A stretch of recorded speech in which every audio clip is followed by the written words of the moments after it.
Então vamos lá. Então primeiro eu quero agradecer o pessoal aí do CF Blumenau pela oportunidade de estar falando um pouquinho para vocês sobre a importância da gente estar fazendo as mobilizações, né? A importância da gente se precaver de futuras lesões aí num esporte que está crescendo cada vez mais. Então eu vou tentar ser bem sucinta aqui no falar, trazer uma informação relevante para vocês e vou tentar ser breve nos comentários. Quem já consultou comigo sabe que eu acabo gostando de conversar bastante, me empolgo falando aí sobre movimentos, sobre as prevenções e então para não ficar uma coisa maçante eu vou tentar ser bem direta, bem específica. E aí depois a gente vai para uma parte prática para tentar passar para vocês algumas mobilizações que a gente pode estar fazendo agora em casa, né? E também aí depois de voltar à nossa rotina normal, a coisas que a gente pode estar fazendo nos boxes, tá? Então, para quem não me conhece, meu nome é Paula, tá? Paula Gobo. Eu sou fisioterapeuta, sou osteopata, então na osteopatia é uma especialidade dentro da fisioterapia que a gente trabalha justamente com a reabilitação do movimento, de devolver a movimentação para o corpo, tá? Através de técnicas puramente manuais. Então isso é um dos principais motivos que me fez querer entender um pouquinho mais sobre o CrossFit, que ele é um esporte, uma modalidade que ela trabalha muito com a movimentação. E eu sempre digo que o nosso corpo ele depende de movimento para tudo, né? Então eu já venho acompanhando, né, a pessoal dessa parte mais de reabilitação funcional, de treinos funcional e do próprio CrossFit já há bastante tempo, né? E eu tô aí no CF Blumenau, treinando ali na Vila Nova aproximadamente há uns 6 meses. Tá? O que me fez também procurar o Cross, tá? Chega muita demanda de paciente, né? Para mim, tanto para a melhora da performance, né? Para evitar que aconteça também algumas lesões, tanto para alguns casos de reabilitação. E para que eu conseguisse também potencializar na questão dos atendimentos, acho importante eu estar entendendo também, né, o que vocês estão passando. Então aí foi mais um dos motivos que me fez buscar o box, tá? A gente sabe que o CrossFit ele é uma modalidade que ele vem crescendo muito nos últimos anos, né? E infelizmente, né, embora ainda menos, mas a gente ainda vê muita gente com medo da modalidade, né? Medo de lesionar, medo muitas vezes porque não conhece a metodologia em si, né? Isso me diz que a gente só tem medo do desconhecido, é que nem, né, fazendo uma analogia aí quando eu tô em consultório, muitos pacientes chegam para mim com medo das manipulações cervicais, né? De fazer as manipulações no pescoço, porque vê muito filme por aí, né? Que acha que é assim para matar a pessoa. Então, para o CrossFit é a mesma coisa. Muita gente não conhece ou acaba vendo na internet vídeos do pessoal que faz treino em alto rendimento, ou até, né, vídeos que, como viralizou esses dias, né, que acontecem lesões por outros fatores que não diretamente ali relacionado única e exclusivamente à prática. Então as pessoas elas começam a se assustar aí com os casos isolados, porque muitas vezes não tem conhecimento sobre como que funciona a modalidade, né? E aí chega num ponto que eu quero conversar com vocês, que a gente tem dois pontos, né? Que um deles é o medo, né? Por não conhecer. Então, ela é uma modalidade nova. E outro ponto é entender o corpo, né? Prestar atenção nos sinais que o teu corpo te dá. Então, acho que isso daí são os topos aí da pirâmide quando a gente pensa em CrossFit, tá? Então, não ter medo de fazer, se você for bem orientado a fazer, que é o caso daí dos coaches tá passando, dos coaches passarem o tempo todo melhor aprimoramento de técnica, a busca por um aperfeiçoamento técnico também.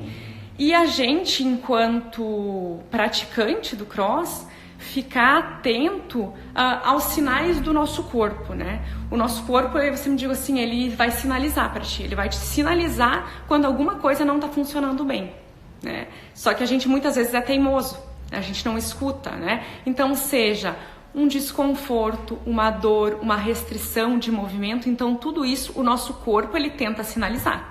E a gente ignora, a gente mascara muitas vezes. E é aí que eu começo a ter os problemas, que eu começo a ter lesão, quando eu começo a ignorar os sinais que meu corpo está dando. Então, pelo fato do cross ele trabalhar várias valências físicas, uma gama de movimentos aí, né? E também um trabalho com alta intensidade, então muitas vezes ele é taxado como um esporte lesivo, né? Muito pesado. Mas o que os estudos eles apontam para nós é que o índice de lesão no CrossFit ele é semelhante a outros esportes, né? Por exemplo, tem umas revisões aí de literatura que eles trazem para nós que o índice de lesão ele é de 3,1 de lesão a cada 1.000 horas de treino, enquanto no futebol ele é de 9,6. Então a gente vê que tem outros esportes que eles são mais, né, difundidos, né, mais comuns aí na prática diária, e eles dão muito mais lesões do que o CrossFit, né? Então é aí mais uma das coisas que vem derrubando essa teoria de que o CrossFit ele causa lesão. Ele não causa, se bem executado, se a pessoa respeitar os sinais do corpo dela e também ela fizer um trabalho por trás, porque não é só chegar no box e treinar, né? A gente tem que se preparar também para isso. Então tem muita gente que tem lesão prévia também, então nesses casos sim, acaba tendo um pouquinho mais de risco de ter lesão, mas então a pessoa ela precisa se preparar para isso, precisa dar uma atenção maior na questão de mobilidade, na questão de estabilidade, né? E então aí é que a gente tem que analisar a individualidade de cada pessoa. Porque, como eu falei, futebol, a própria corrida, elas também são atividades lesivas. Só que as pessoas veem como sendo algo mais leve, né? Porque não conhece como é todo o trabalho desenvolvido dentro do box, né? Que a gente também tem um cuidado muito grande aí em não provocar lesão, em não agredir o corpo, tá? Outra questão, a gente não tem uma associação na questão de lesão com a idade, né? Claro que indivíduos mais velhos vão ter alterações na fisiologia do corpo que podem estar predispondo a alguns riscos, mas aí vai também da pessoa prestar atenção e entender o que é o limite dela, né? E seguir as orientações que são passadas pelos profissionais. Então, todas as pessoas elas podem praticar CrossFit, não tem digamos assim, um grupo que não pode fazer, não tem uma atividade, ela não é proibida. Então, independente da idade da pessoa, ela pode praticar, tá? E também, outro fator é a condição clínica. Então, o que vai me fazer, às vezes, não praticar? Se eu tô dependendo da fase, por exemplo, de recuperação de uma lesão, então aí eu vou ter que segurar um pouco, vou ter que cuidar um pouco mais alguns movimentos. Mas o cross ele não é uma atividade que a pessoa é impedida de fazer. Então a gente tem que também observar isso, a questão da fase que a pessoa se encontra em relação, por exemplo, a uma dor ou alguma restrição, tá? Então, desde que a gente observe o nosso corpo, pratique aquilo que a gente goste e com atenção, eu não vou ter problema nenhum, tá? Eu acho que um dos pontos principais quando eu foco no consultório, que eu indico exercícios, é isso: faça algo que tu goste. Faça algo que tu goste e fique atento ao teu corpo, execute bem, né? Porque no cross a gente tem muito essa questão de competição até com a gente mesmo, né? De superação, não podemos nem dizer de competição, mas de superação.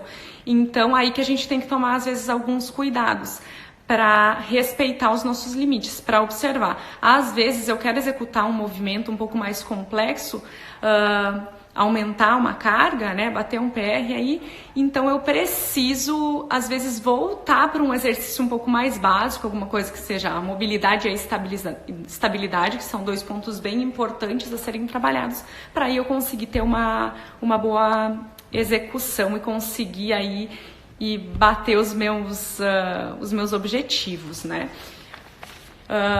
Outra coisa, então, é quanto à população, né? Entre homens e mulheres, os homens eles têm maior índices de lesões, tá? Isso é o que os estudos vêm mostrando. Então, aí tem também toda essa questão, assim, às vezes de demora por procurar uma ajuda, a questão também, às vezes, de levantar um pouquinho mais de carga, né, de ter aí um desafio um pouco maior. Então, isso é das coisas que se sugere, que se suspeita que os homens sejam mais propícios a lesões. Quanto ao tempo, tá? Então, quanto ao tempo de prática, quanto maior o tempo de prática, a pessoa fica mais exposta a ter lesões, tá? Mas isso não é um fator que vai determinar, eu pratico há tanto tempo, então eu me lesiono mais. Isso não, né? Tanto que quanto maior a tua prática, né, melhor o teu aperfeiçoamento da técnica e aí tu reduz o teu número de lesões. Então tem estudos que eles mostram que praticantes com menos aí de 6 meses, eles têm maiores índices de lesões, justamente, às vezes, por não conhecer a técnica adequadamente e querer, às vezes, subir aí carga muito rápido, não respeitando os limites do corpo, e aí começa a desenvolver quadros de lesões, tá? Então, quando a gente pensa em melhorar um movimento, em prevenir uma lesão, tem uma coisa que a gente tem que falar que é bem importante, que é a questão da mobilidade, tá? Então, a mobilidade, ela é uma das valências da flexibilidade, tá? Da amplitude de movimento. Dentro disso, eu tenho também, para eu conseguir, por exemplo, uma flexibilidade, para eu conseguir uma melhor amplitude de movimento, do arco de movimento, eu preciso de uma boa mobilidade, preciso também de um bom alongamento, uma boa flexibilidade, né? E eu preciso de uma boa estabilidade. Tá? Estabilidade articular. Então, quando eu penso, eu mobilizo, mas também vai ser importante eu preparar aquela articulação que eu mobilizei para um trabalho de estabilização. Tá? Então, no nosso corpo, tudo que não está tendo uma movimentação adequada, vai haver uma compensação. E é aí que está o ponto-chave do desenvolvimento das lesões.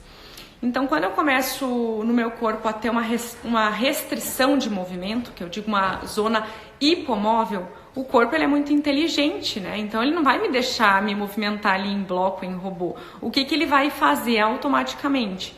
Ele vai colocar outra região aí articular vizinha, geralmente, ou uma outra parte, um outro grupamento muscular em trabalhar um pouquinho mais. Tá? E aí eu vou ter uma hipermobilidade compensatória, tá? Quando acontece essas hipermobilidades compensatórias, é aí que eu começo a ter as lesões, porque eu vou solicitar uma articulação mais do que ela deveria, né? E aí eu fico com uma outra região que ela tá mais bloqueada. Então ela não vai estar conseguindo desempenhar o papel dela com eficiência, eu tenho mais tendência a ter impactações ali e sobrecarga de outras regiões articulares, tá? Com potencial de inflamação aí, de tendinites, de bursites, de síndromes do impacto, tá? Então isso daí essa falta de mobilidade, ela é um dos principais fatores que vão levar às lesões, tá? Além disso, também os déficits musculares, tá? Então eu não tenho uma sincronicidade nos grupamentos musculares. Quanto aos segmentos corporais mais acometidos, tá? O que os estudos também nos mostram, o que a gente vê muito na prática de consultório, vê muito no próprio box. A articulação mais acometida, ela é o ombro, tá? Em disparada. O ombro, ela é a articulação que está mais acometida, porque ela é uma articulação muito... que permite muitos graus de movimento, né? Ela é multidirecional, tá? Ela tem muita relação com várias estruturas aí, coluna torácica, cervical, todo o complexo do ombro em si, a escápula, clavícula, primeira costela. Então eu tenho várias coisas aí envolvidas com a mecânica articular do ombro, tá? E além disso, no ombro eu tenho muito controle muscular, né? Ele é muito suspenso, ele depende muito da ação muscular. Então, quando eu tenho esses desequilíbrios musculares e quando eu tenho alterações articulares nessa estrutura, todo nesse complexo, eu tenho mais chances de comprometer o ombro, o que é bem comum, assim, a gente pensando, né? Até uma coisa que dá para vocês visualizar aí no dia a dia. Muita gente trabalhando em frente de computador, celular e tem uma postura mais anteriorizada de ombro, mais encurtamento da região de peitoral, né? Então, quando eu tenho essa alteração mecânica aqui, eu também tenho mais chances de impactar, porque o meu ombro, ele não consegue trabalhar em toda a amplitude dele, tá? Então, por isso ele é uma das articulações que eles sofrem maior índices de lesões. Depois do ombro, o que mais a gente tem? A região das costas e dos joelhos e quadril, tá? Então eu vou tentar passar assim depois aqui de forma mais geral aí por todas as articulações, pelo menos para a gente tentar fazer um trabalho de mobilidade, tá? Claro que assim, não quer dizer que todas as pessoas vai ser no mesmo local a restrição de mobilidade, tá? Então tem gente que vai estar com uma mobilidade muito boa num local e em outra não. Então é por isso que é importante observar bastante teu corpo, para que também tu comece a se entender o que no teu corpo parece não estar funcionando adequadamente. Uma coisa que eu sempre peço também para os meus pacientes, e eu também acho que aí os coaches pedem bastante, para filmar o movimento, né? Tá com dúvida na execução, tá com uma restrição, parece que o movimento não tá fluindo direito, pega e filma. Filma e mostra pro profissional para ele tentar dar uma avaliada, te dar dicas. Tem vezes que é só a questão assim, de um recrutamento muscular, de um trabalho de mobilidade de um grupo articular mais específico. Então os vídeos eles são uma forma aí bem boa da gente fazer uma análise, tá? Vamos lá. Eu falo às vezes muito rápido, gente. Qualquer coisa, se não der aí para acompanhar, vão me falando que eu vou tentar. Quero que vocês compreendam bem o que eu tô falando, então tentar trazer uma linguagem que fique clara para todo mundo, tá? Então, quando a gente pensa na questão da mobilidade, a mobilidade, no trabalho de mobilidade, eu tô estirando alguns componentes da cápsula articular, tá? A cápsula é um envoltório que eu tenho aí nas articulações. Para que ocorra o movimento, eu tenho, além do movimento amplo, por exemplo, que a gente vê, que é, por exemplo, o dobrar e esticar o joelho, o movimento de rotação do ombro, eu tenho dentro da articulação pequenos deslizamentos, tá? E esses pequenos deslizamentos, eles precisam que tenha um líquido lá dentro, que é o líquido sinovial, tá? Que ele é um lubrificante. Quando eu faço os trabalhos de mobilidade, eu tô potencializando esses deslizamentos, tá? E também eu tô, em alguns casos, levando a um pequeno estiramento da cápsula, que faz com que esse estiramento comece também a produzir mais líquido dentro da articulação, tá? Então, por isso, o trabalho de mobilidade sendo usado antes da prática do cross, ele se torna bem importante para a gente prevenir lesões, prevenir aí movimentos incorretos. É como se eu estivesse lubrificando a minha articulação e avisando o meu corpo que ele vai ser utilizado para um movimento posteriormente, tá? Quanto à questão aí do alongamento. O alongamento, a gente tem vários tipos de alongamento, tá? Só que o que acontece? Quando eu alongo, eu estou dando um relaxamento para a fibra muscular. E no cross, a gente trabalha muito em cima de força e de potência, né? Então, se eu estou querendo dar força e potência para aquele meu músculo, eu não vou querer que ele fique relaxado, né? Então tem bastante controvérsias em questão de estudo, de indicação, mas para o cross ele é mais indicado que eu utilize ele depois do que antes, por esse fator da gente estar trabalhando no cross muita questão da força, da potência, da velocidade. Então eu preciso que aquele meu músculo ele esteja preparado para fazer a execução do movimento dele sem estar relaxado. Então, sempre é melhor a gente mobilizar antes do treino, né? E aí a gente deixa para fazer o alongamento ou uma liberação, uma autoliberação miofacial pós-treino, tá? E é o que eu também já indico para o pessoal aí que eu atendo, que eu acompanho. Então a gente sempre aquece, avisa o corpo através da mobilidade antes, executa a prática e aí depois, para conseguir um relaxamento aí dos tecidos, a gente faz esse trabalho de reorganização aí das fibras musculares através do relaxamento com o alongamento ou com a liberação miofacial, tá bom? Então, sempre lembrem, observe bem o seu corpo, observe os sinais que ele está te dando, tá? Não ignora se tem um movimento que não está saindo adequadamente. Vai lá e faz um bom trabalho de mobilidade antes para evitar impactações, para evitar sobrecargas. E se tu continuar ainda com dúvida, vai e pede ajuda profissional, tá? Então, assim, o corpo ele vai te avisando, então não ignora, né? O corpo, eu sempre digo, ele avisa duas vezes, e se a gente continua ignorando, se a gente não para prestar atenção nele, ele vai dar um jeito de parar a gente. Então, por isso é importante a gente sempre ficar atento aos sinais que o nosso corpo está dando, tá? Vamos lá então agora para um pouquinho da parte prática. Acho que eu falei aí a maioria das coisas que acho que é bem relevante para estimular aí vocês a fazer esses trabalhos de mobilidade, a prestar atenção no corpo. E agora eu vou passar para vocês então uma série de mobilizações, tá? As mobilizações a gente pode fazer ela com acessórios, tá? Então no box eu consigo fazer trabalho de mobilização com a barra, com o PVC, com as bands, né? Então tem bastante coisa aí que eu consigo trabalhar. Mas como a gente tá na quarentena e não tá podendo ir pro box, que tá todo mundo aí ansioso para voltar, eu vou passar uma série de mobilizações pra gente fazer aqui sem acessórios, tá? No máximo, o que a gente vai usar? Quem tiver aí, pega um cabo de uma vassoura, tá? Duas almofadas, que eu vou dar opções também pra gente fazer em casa aí com esses dois acessórios, tá? Mas quem não tem também, eu vou passando algumas outras opções, tá bom?